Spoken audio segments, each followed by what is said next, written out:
I know 55. All right, so I like one thing. We'll set that properly. I'm trying to get it up on each side.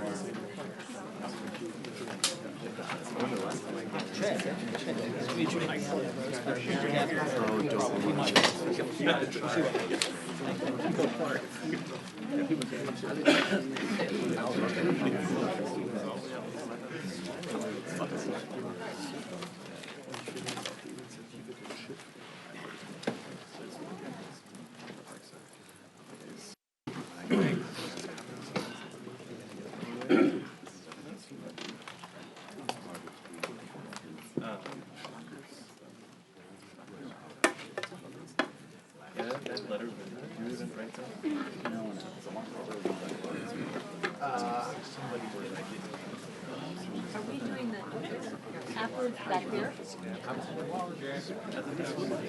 What's that? Right, it's just gonna be so many people.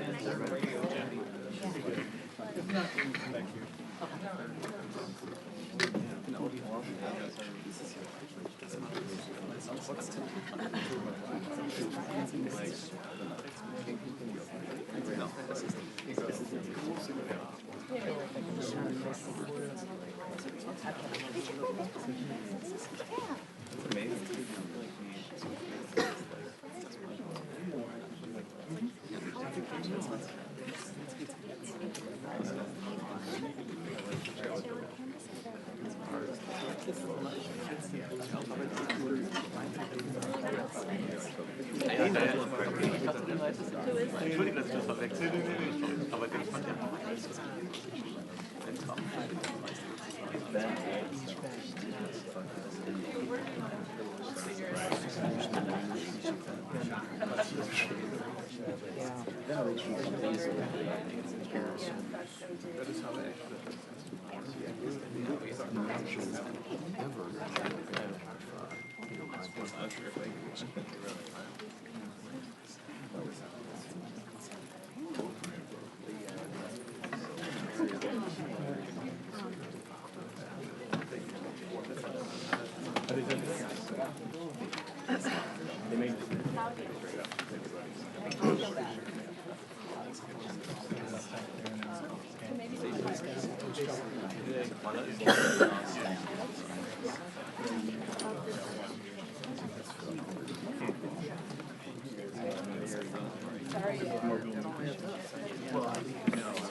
not before.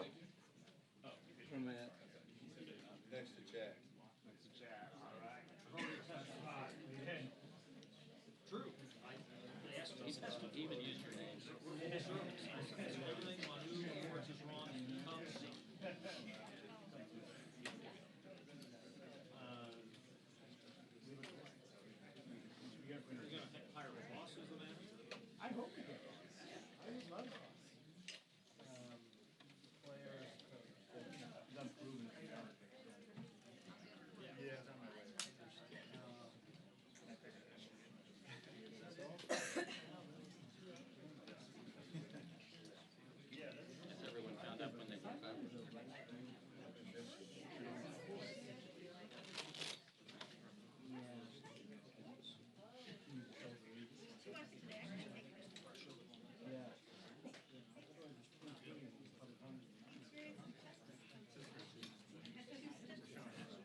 But will you speak?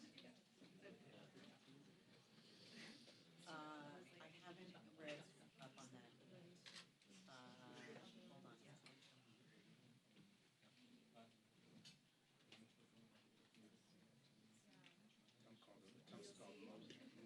Hold on. Okay,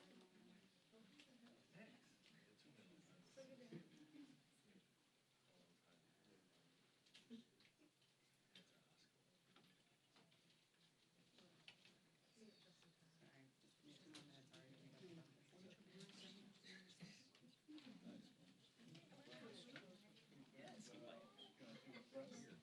Sorry, just give me 2 more minutes, already read up about What's that? It's in his nature. Yeah.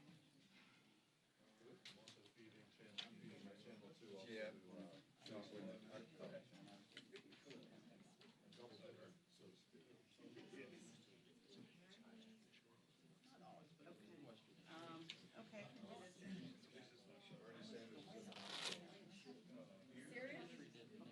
Heart blockage surgery. He had 2 stents put in yesterday.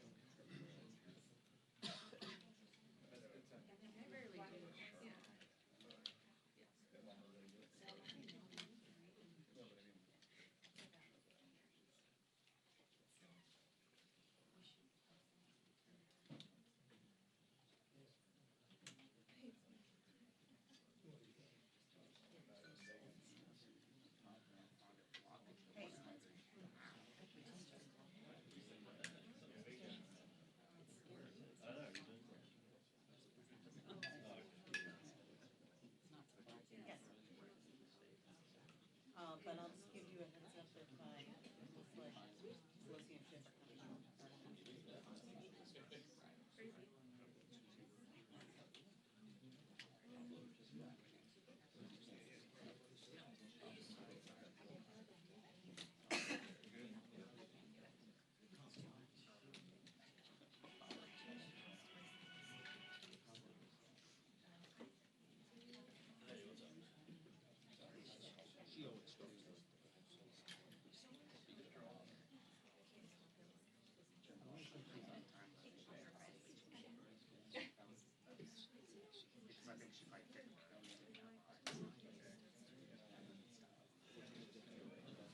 Yes.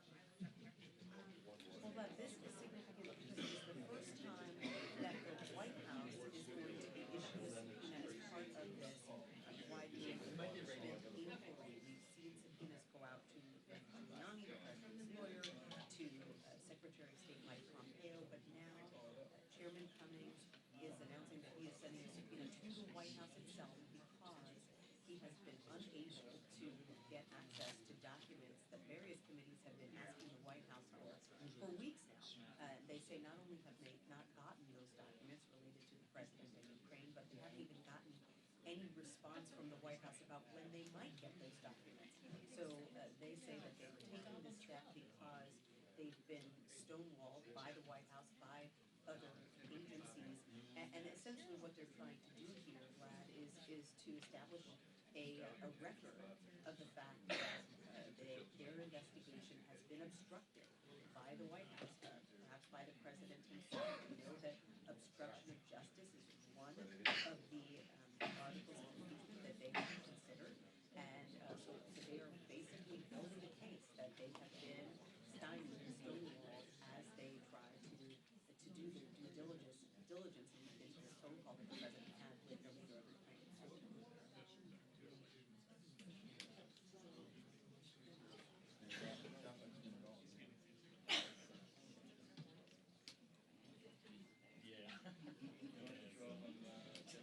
Nonstop. And they just look at both, they're cheap and find out.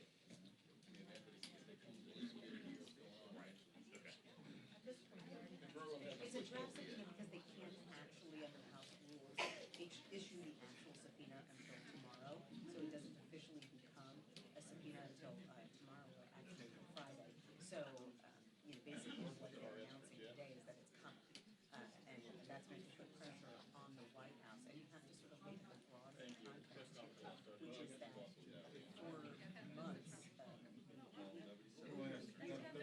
Democrats have been trying to get various documents, they've been trying to get various current and former White House officials to testify, and what they have mentioned over and over again is that they can't have what they want because it could potentially be covered by executive privilege, and the Democrats say that term, that blanket privilege is being abused by the White House, essentially not to protect the president's rights as a leader of the executive branch, but to protect him from embarrassment.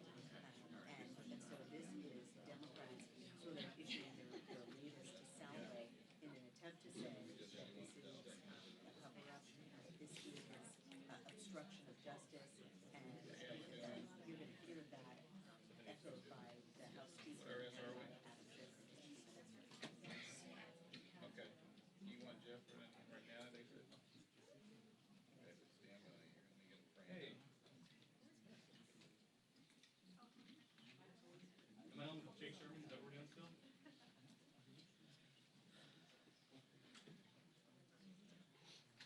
Two steps back there. Yeah, so what's the plan? What are we doing? Okay.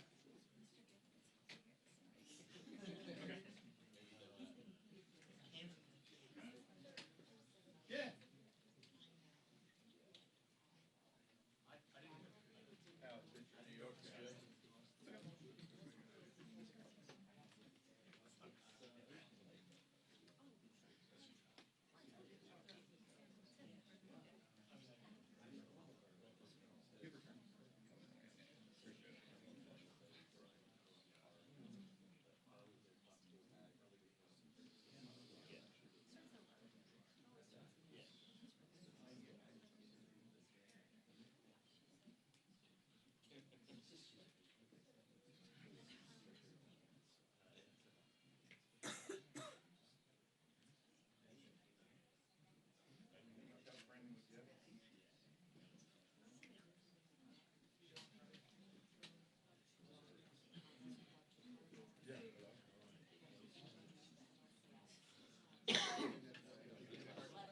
Yeah. Well, you know what? They won't change it. So. I got you. Okay. Liz?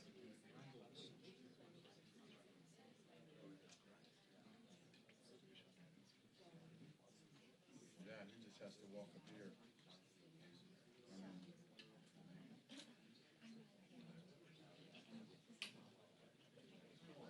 Right.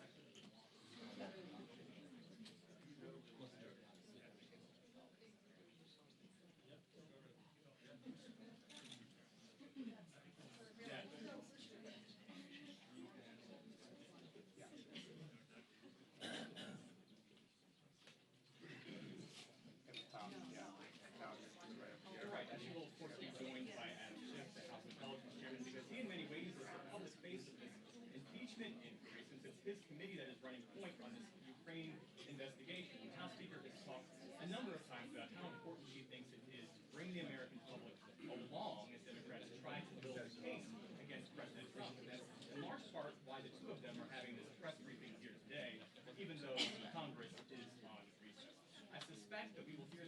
just sort of convey the tone that she emphasized when she was talking to members of her caucus on Sunday. She says that Democrats should be nonpartisan, they should be respectful, in large part because of the question that they're grappling with here, potentially removing a sitting president from office. Donald Trump will be the fourth person in the history of the Republic to face an impeachment investigation.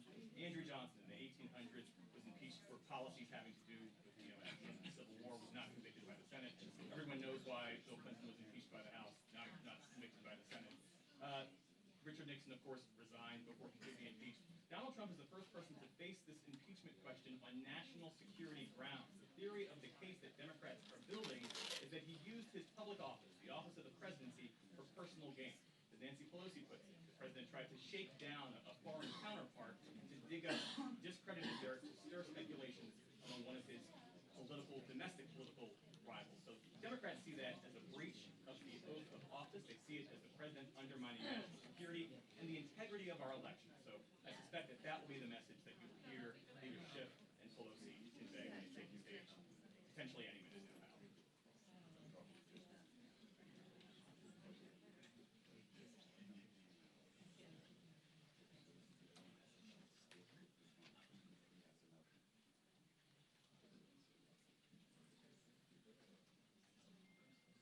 Okay. Yeah, he's gonna love it. Okay. Yep, thanks. Hey. Oh, yeah. She walked in. Let me know.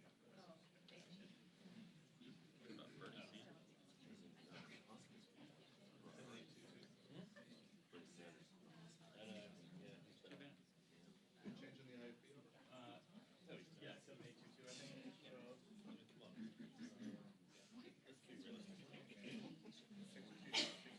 It's crazy enough to continue with the bad heart. People are not. I mean, Dory's still going to It's 2029. but that's like, people gotta be like, Going down to 11 o'clock? Jeff? It's 7:55 / 2029. huh? I remember that day that he dropped, Dan dropped out of the race. And he went to Harry Reid and Reid in his office. Well, it's Durbin's office now. And I saw him go in there and he slumped down in that chair, man. He gave it everything. You gotta give him credit. What update number is that, Charles? You got update 8. Okay, he was gonna ask him about Trump wanting to shoot him in his leg. The update 8 says 2029. I didn't plan for it. Yeah, I think we need 2029. Yeah. Yeah, it's 2029, not 4400, Jeff. Francesca just checked me in. Really? All right. I kept, yeah, can you hear me? Oh, I think you should just relax with fire. Just give the rest of the day. I do that all the time. Text things. Well, apparently they want to do it at the top of the level. If it doesn't at the top of the level, you should probably just go with the cell phone. This place is so packed. The original live shot was supposed to be afterwards, so I have a cable with it up there when I feed off. But if you want to do a top of the level, you should switch to a phone because we have the Apple CarPlay, because it may start and then come in all this cable behind the stage. Okay, how much time do we have? I'm just looking at this lead for the first time. Okay. Did you guys do that? Yeah, no, if he does, that's fine. He's gonna have to run a cable across the stage towards me. Now, if it starts, he's gonna drop the Apple button, pull the cable back towards the chair. If he's on an iPhone, he can just walk up and walk back without being caged. The original live shot was supposed to be at the end of the press conference. Now they want to do it now. They do one now, you can pull the cable, but if it starts, the cable goes up top of the stage.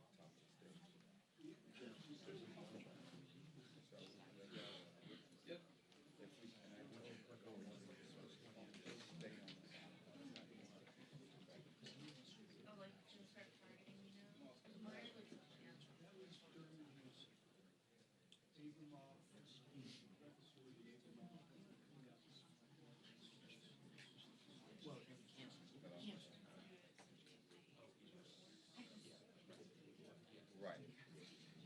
workshop was after the workshop. Okay.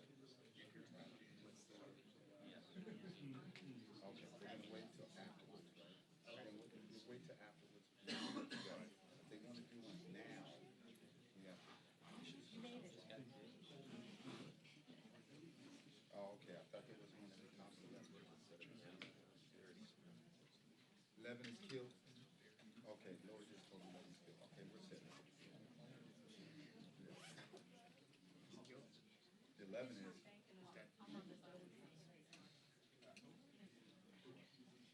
There's nothing. Just come down the hallway. Is it a real heads up or what? Yeah. They just have to figure it out.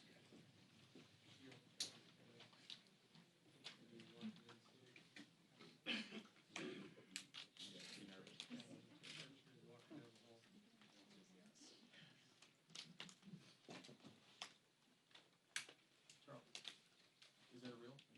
That was House Gallery, yeah. Who said stand by? You guys can hear me, we got the heads up that she's coming out, so I sat down.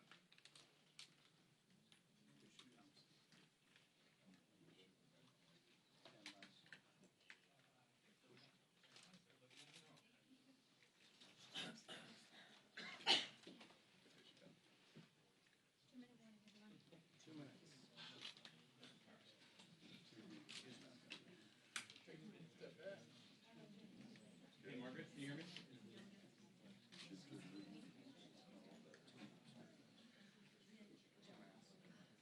Hey.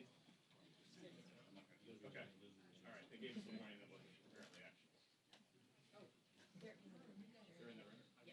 Okay, they got hide, they're fine, all right, thanks.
Good morning.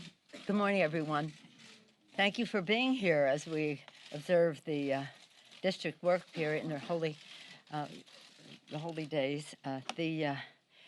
As we gather here, our members across the country are having communication with their constituents on two subjects in particular, and one perhaps.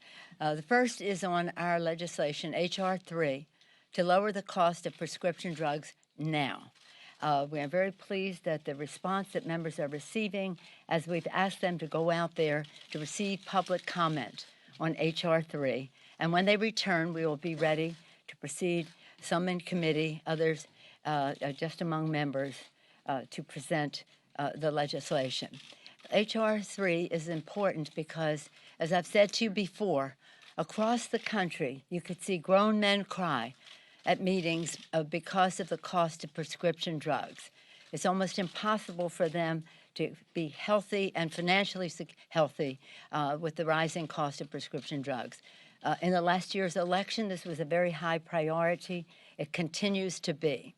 So when the president says that he can't do anything if he has the threat of impeachment or the consideration of impeachment, I hope he doesn't mean he doesn't want to work together to lower the cost of prescription drugs.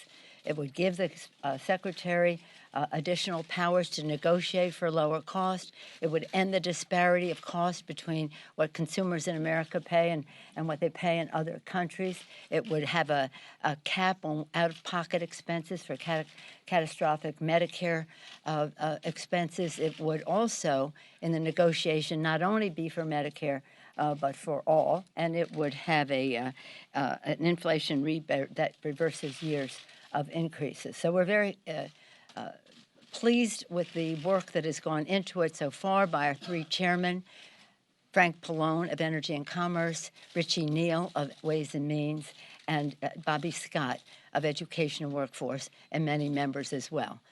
We will be discussing this again over the break and the district work period when we return. At the same time, we are making progress on the U.S.-Mexico-Canada trade agreement. This is an issue of concern around the country, and we want to be sure that as we go forward, we are strengthening America's working families and our farmers who are very affected by this. This is not about trickle-down trade. We're not trickle-down economics people. We're not trickle-down trade people either, unless it hits home for our workers and our farmers in terms of enforceability. We can't be there yet. But we are on a path to yes. And as you probably know, on Friday, our task force under leadership of Richie Neal and Ways and Means put forth a counteroffer to what the administration has proposed. When we can arrive at a place where not only do we have our issues addressed, but that we have enforceability that will make it real for America's families and farmers, then we can go down that path. I hope, again, that the president saying because of other actions in terms of upholding the Constitution of the United States, that he can't work with us because I do think he wants this U.S.-Mexico-Canada trade agreement, and we want it when it is right in terms of enforceability and that we can work together. At the same time, we're hoping that we can renew our conversations about infrastructure, building the infrastructure of America. As I've said, our agenda last year when we ran was for the people. Lower the cost of health care by lowering the cost of prescription drugs. That's what we're doing. Build the infrastructure of America in a green way so that we can increase paychecks, lower health care, bigger paychecks, cleaner government. Well, I think that we can work with the administration on prescription drugs. I hope so. And infrastructure. I hope so. Clean government. That's more of a challenge. So as we gather here today, we are clearly at a place where we are legislating to try to meet the needs of the American people in a transformative way. We are investigating. We are litigating. We also are here today on the one-year anniversary of the Khashoggi, since Khashoggi was killed. It's such a very sad thing. And at the same time, you see the administration schmoozing with the very people who perhaps orchestrated that. Again, it's Yesterday, the Chinese observed their 70th anniversary. At the same time, the president was very positive about that. Well, observing their anniversary is one thing, praising them for it is another when they have serious repression going on right now in China, whether it's undermining the culture, language, and religion of Tibet, whether it's the placing in education camps, 1, 2, or 3, depending on the cause, but at least 1 million Uyghurs, and whether it's the suppression of democracy in Hong Kong and just the violation of human rights throughout China. It's the same fight we've been having for years. For what does it profit a man or a country if he gains the whole world and suffers the loss of his soul? But we seem to be able to ignore the shout out from our soul on respecting the dignity and worth of every person. So I know many of you are here. Some of you are regulars. Many of you are not. And I said to Mr. Schiff, maybe you should come to all of our meetings. We might get some coverage for what we're trying to do for the American people. But we are very proud of the work of our chairman of the Intelligence Committee. We take this to be a very sad time for the American people, for our country. Impeaching a president or having the investigation to impeach a president is not anything to be joyful about. I don't know that anybody's joyful, but it is a sad time. And as you've heard me say over and over again, the dark days of the revolution, Thomas Paine said, the times have found us. We think the times have found us now. Not that we place ourselves in the category of greatness of our founders, but we do place ourselves in a time of urgency on the threat to the Constitution, a system of checks and balances that is being made. They fought for our independence. They declared independence. They fought and won. They established a democracy. Thank God they made the Constitution amendable so we could always ever be expanding freedom. And we see the actions of this president being an assault on the Constitution. Once we had his even admission to that, we had no choice but to go forward. It's hard. We want to weigh the equities. We want to be fair as we go forward. And we couldn't be better served than by the leadership of our chairman of the Intelligence Committee, Adam Schiff, and it's my honor to present him to you now. Thank you, Madam Speaker, and thank you for leading the entire House of Representatives through this very fraught time in the history of the Congress, indeed the history of the country. I also want to express my own condolence once again to the family of Jamal Khashoggi, who bravely sought to advocate for free expression in Saudi Arabia, and it cost him his life. We are deeply in his debt, and we are determined to bring about justice for those who were responsible for that heinous murder. It's also an appropriate time to recognize the danger facing journalists all over the world. In terms of the issues that we've been focused on this week, I want to give you a brief update of what has transpired really just within the last week. Last Thursday, the Intelligence Committee held an open hearing with the Acting Director of National Intelligence. The following day, Chairman Engel issued a subpoena to the State Department in close consultation with myself and Chairman Cummings. We are deeply concerned about Secretary Pompeo's effort now to potentially interfere with witnesses whose testimony is needed before our committee, many of whom are mentioned in the whistleblower complaint. And we want to make it abundantly clear that any effort by the Secretary, by the President, or anyone else to interfere with the Congress's ability to call before it relevant witnesses will be considered as evidence of obstruction of the lawful functions of Congress. And more than that, will allow an adverse inference to be drawn as to the underlying facts. That if they are going to prevent witnesses from coming forward to testify on the allegations in the whistleblower complaint, that will create an adverse inference that those allegations are in fact correct. On Monday, I issued a subpoena to Rudy Giuliani, again in consultation with Chairman Cummings and Engel. We expect Mr. Giuliani to comply with the legal process we are using. He is obviously a key figure in all of this by his own admission as well as by the allegations in the whistleblower complaint. Today, and just within the last half hour, Chairman Cummings noticed a subpoena that will go out later this week or next week after the notice period has expired, that committee intends to subpoena documents that the White House has been withholding from Congress. We are obviously coordinating very closely with Chairman Cummings on that. On Thursday, Ambassador Volker is scheduled to appear before our committee. And on Friday, the Inspector General of the IC, Mr. Atkinson, will appear before the committee and testify as well. The last time that the Inspector General testified, we did not have the complaint. We now do. And we certainly intend to ask the Director about the efforts that were made to corroborate that complaint, which we now know the Inspector General found both credible and urgent.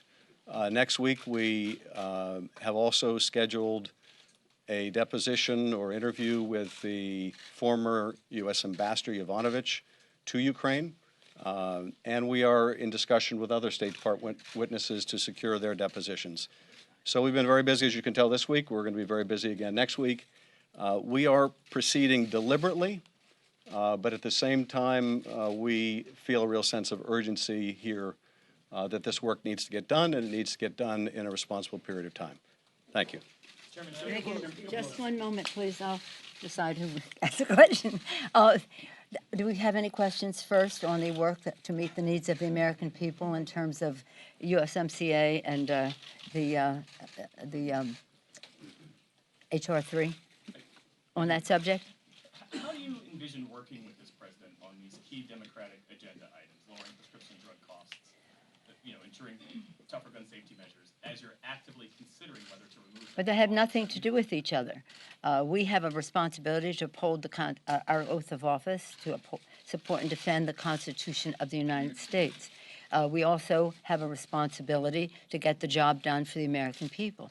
The president has said he wants this U.S.-Mexico Canada trade agreement to go forward, and we are awaiting the language on enforceability. Does it mean that he can't do that? That's really up to him. And I do expect that he does want that, and that he does need that, and that he's not going to blame it on us because we are honoring our oath of office. And then he says that he wants to lower the cost of prescription drugs.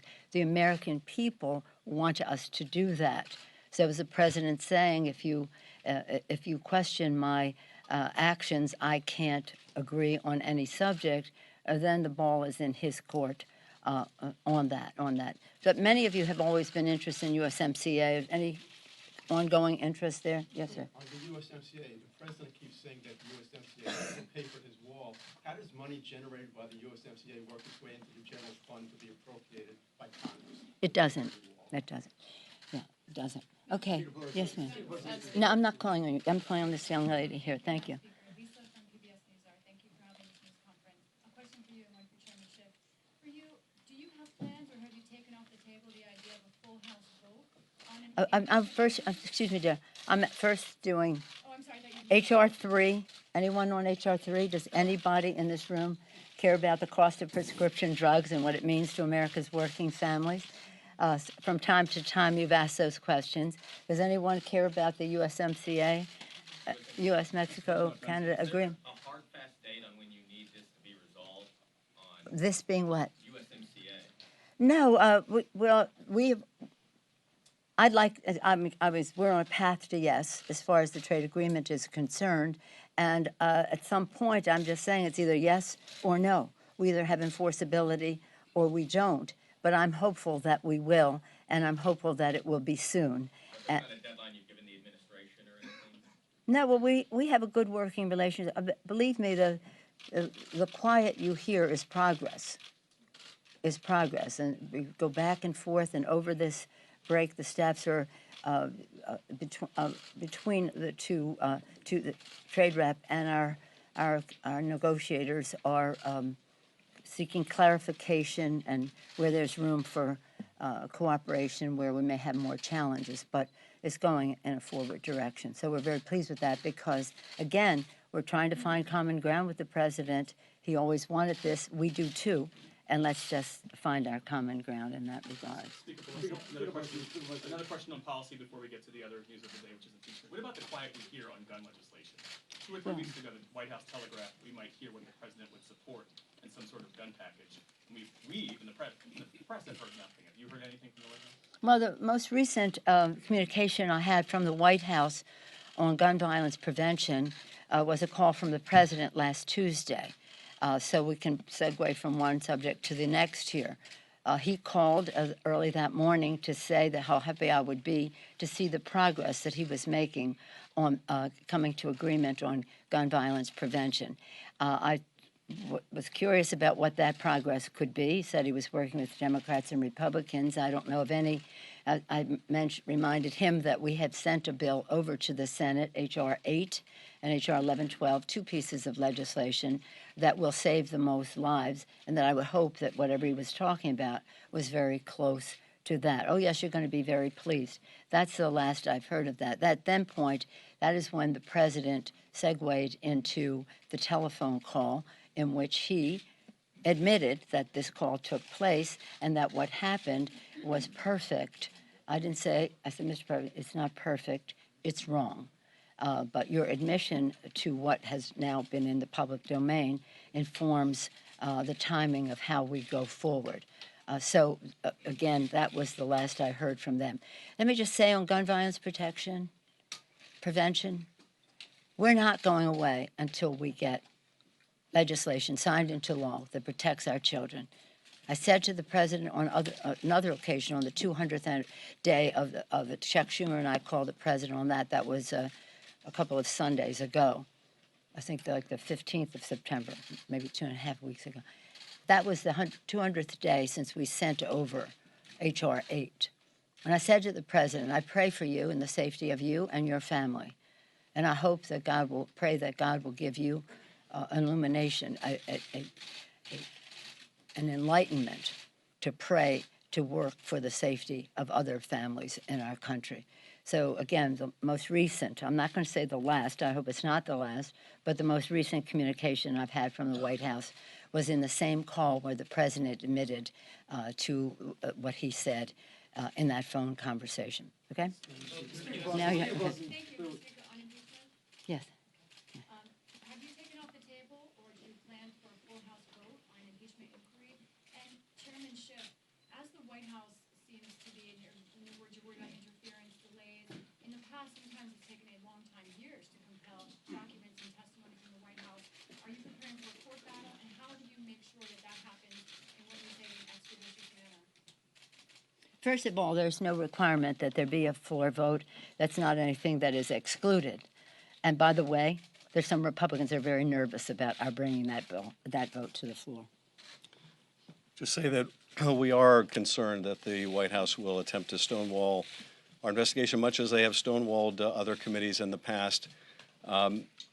It's why I say the White House needs to understand that any action like that, that forces us to litigate or have to consider litigation, will be considered further evidence of obstruction of justice. And of course, that was an article of impeachment against Nixon, the obstruction of the lawful functions of Congress, that is.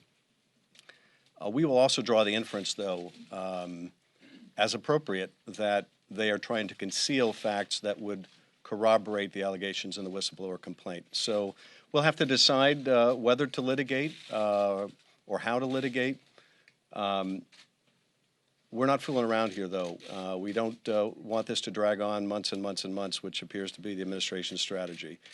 So they just need to know that even as they try to undermine our ability to find the facts around the president's effort to coerce a foreign leader to create dirt that he can use against a political opponent, that they will be strengthening the case on obstruction if they behave that way. Chairman Schiff. Madam Speaker, thank you very much. I would like to ask Madam Speaker and also Chairman this as well. The President wants to interview the whistleblower. He says that he has the right to meet his accuser. Your response, both of you, please. The whistleblower has the right on the statute to remain anonymous, and we will do everything in our power to make sure that that whistleblower is protected, that whistleblower's preferences in terms of their anonymity are respected. And let's not make any mistake here.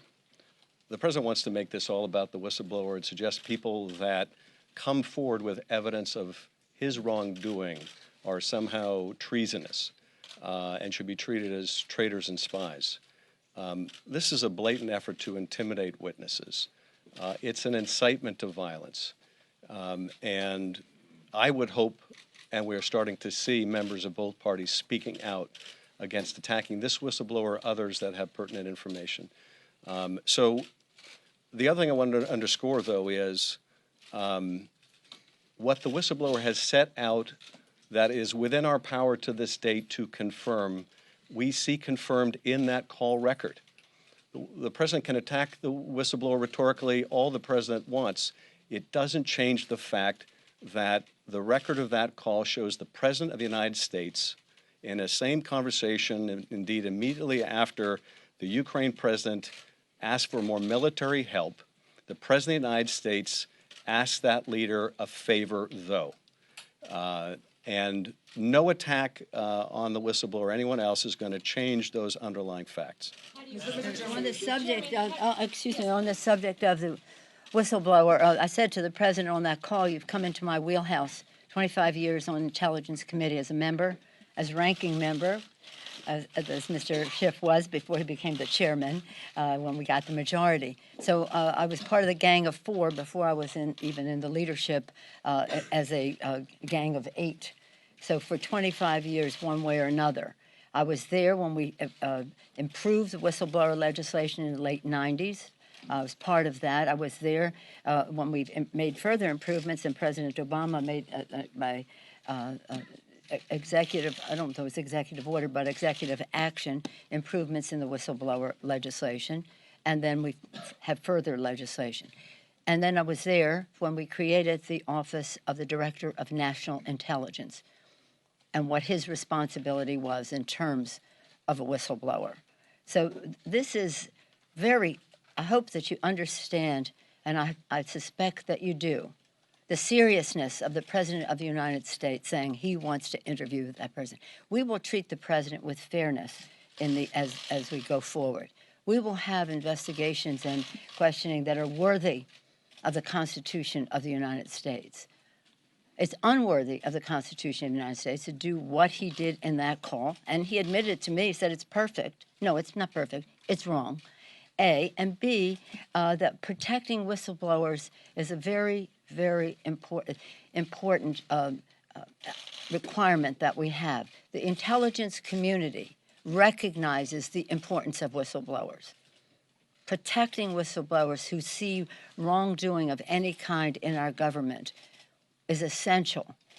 So the President probably doesn't realize how dangerous his statements are when he says he wants to expose who the whistleblower is and those who may have given the whistleblower that information.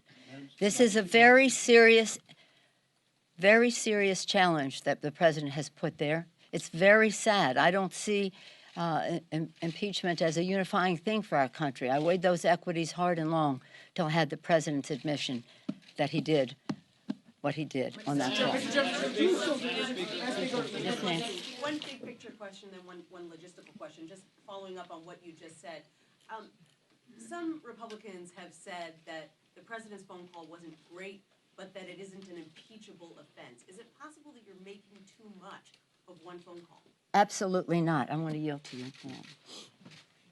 Well, if you think about what the framers were concerned about at the time of the drafting of the Constitution, they were paramountly concerned about foreign interference in American affairs. They wanted to ensure that the President of the United States was defending the interests and national security of the United States and not corruptly, secretly advancing some private agenda with a foreign power. It's hard to imagine a set of circumstances that would have alarmed the founders more than what's on that call, where you have a president using the full power of his office to try to effectively coerce a foreign leader that is completely dependent on our country for military, economic, diplomatic, and other support, to intervene in our election to help his campaign. It's hard to imagine a more corrupt course of conduct. So to my Republican colleagues that say there's nothing to see here, or yeah, it's bad, but is it really something you'd remove from the president from office for?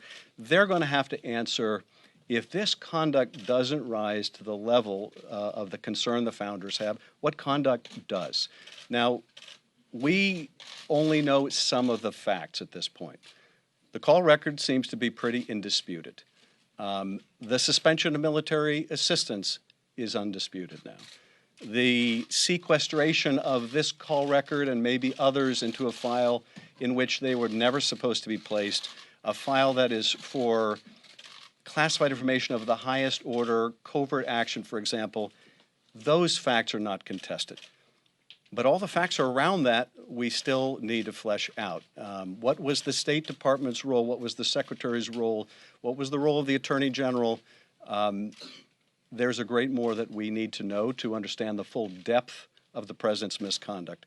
And maybe when that comes out, it will persuade some of those Republicans to recognize the gravity of the situation, but I think we have to be realistic here. There seems to be no floor below which this president can drop that some of the GOP members, and maybe even many of the GOP members, would not be willing to endorse, look away from, avoid comment on, let alone rise to condemn as incompatible with the duties of his office. Make no mistake, in that telephone call, the president undermined our national security because of what he had done a few days earlier. So the president said, well, I didn't say that in the call. No, the sequencing of it.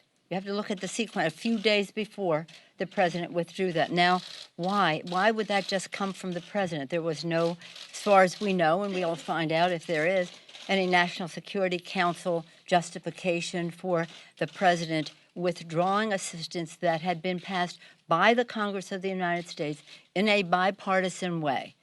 And then the president just on his own decided he was going to use it as leverage. So using that as leverage, we have supported that military assistance in the interest of our national security, undermining our national security, undermining his oath of office to protect and defend the Constitution because he was overthrowing an act of Congress just on his own, undermining the integrity of our elections. And that's what means something to people in their lives. They have to know that their vote counts and that it will be counted as cast. And this President of the United States is stooping to a level that is beneath the dignity of the Constitution of the United States and our founders, since the chairman mentioned our founders. They put guardrails in the Constitution because they knew there might be someone who would overplay his or her power. They never thought that we would have a president who would kick those guardrails over and disregard the Constitution and say, Article 2 says that I can do whatever I feel like. So this is sad. We have to be prayerful. We have to be worthy of the Constitution as we go forward. We have to be fair to the president, and that's why this is an inquiry and not an outright impeachment. And we have to give the president his chance to exonerate himself, but he thinks what he did was perfect. So we have that situation. But I say to my colleagues, calmness, quiet, so that we can hear, what is being said in this regard.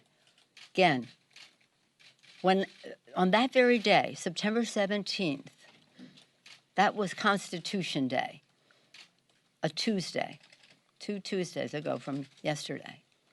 That was when that explosion hit of what possibly happened in that phone conversation, which the president confirmed to me in our call.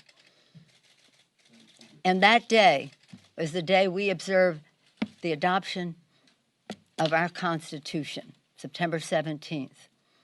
On that day, way back when Benjamin Franklin left Independence Hall, people said to him, "What do we have, Dr. Franklin, a monarchy or a republic?"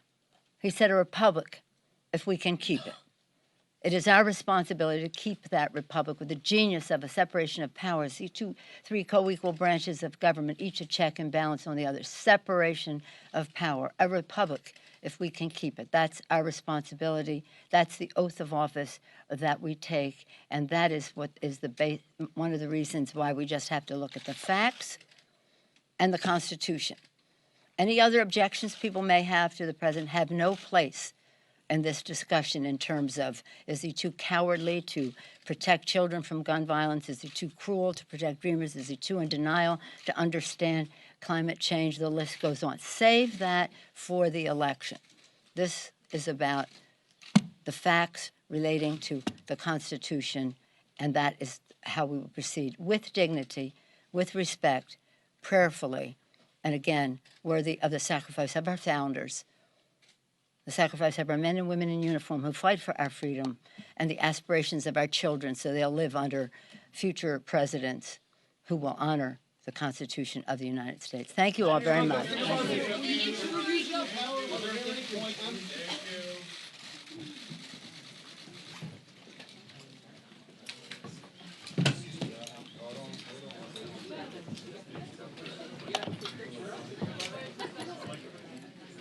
Mama, I need you up here as soon as you get a chance. Hold your cable when you come.